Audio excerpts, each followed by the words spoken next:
So I want to talk about one of the most controversial situations that happened in yesterday's Packers versus Lions game when Matt LaFleur gets the timeout call after Anthony Belton, false starts. And of course, there's a lot of debate. Did Matt LaFleur start to call the timeout before the false start, or did he call it right after the false start? There's a lot of people, discussing this entire situation. And I want to share what Matt LaFleur said post-game. You may have seen it already.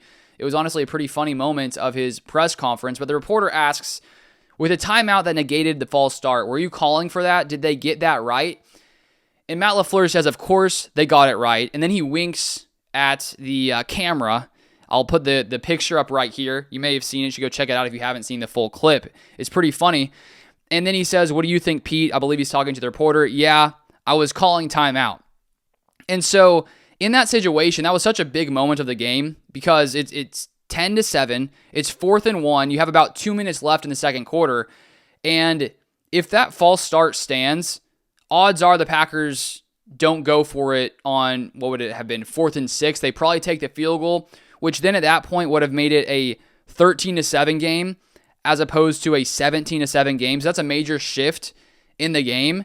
And I want to read what one of the NFL vice president said after regarding this play. This is via The Athletic, an article by Saad Yousuf. It says here, NFL vice president of instant replay Mark Buttersworth and referee Ron Torbert spoke with a pool reporter after the game. They were asked what the conversation was that led to the officials granting LaFleur the timeout. Quote, the timeout was called before the false start, end of quote, Torbert said. Asked at what point the official heard LaFleur ask for a timeout, Torbert only said, quote, before the false start, end of quote. We talked about it on the field, Torbert said when asked how they reached that conclusion. We recognize the timeout called and that the timeout was called before the false start. So the officials came to the conclusion, as we saw in the game, that Matt LaFleur did call the timeout before the false start. Now, watching the replay and seeing the replay where Matt LaFleur is standing on the sideline, from my own eyes, it didn't look like he had called a timeout until right after Belton starts to move. Now, I guess the debate is, was he calling for a timeout before the false start? The refs seem to decide that he was. And it's hard to know for sure, even though Matt LaFleur, did, give us that wink when he said, of course they got it right.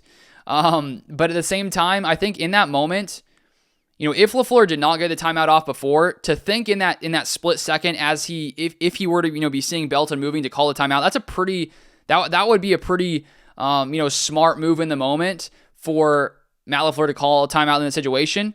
And it sort of looks like that's what happened. I guess we don't fully know, but that's a big moment in this game. And I know I've seen, looking through comments of, the highlights and things like that, a lot of Lions fans are frustrated at that call. And honestly, if I had to guess what happened, it looks like the timeout was after, 100%. I mean, it's saying that as a Packers fan. Now, there's so many different calls in this game. You could have a question about. I mean, there's a defensive pass interference against Christian Watson where his arm's getting pulled back and they don't call it. So I think in that situation, something like that could have, canceled out, but it definitely was a massive play, a major moment in that game. But if you guys want more Packers content, feel free to subscribe down below, and I'll see you guys next time.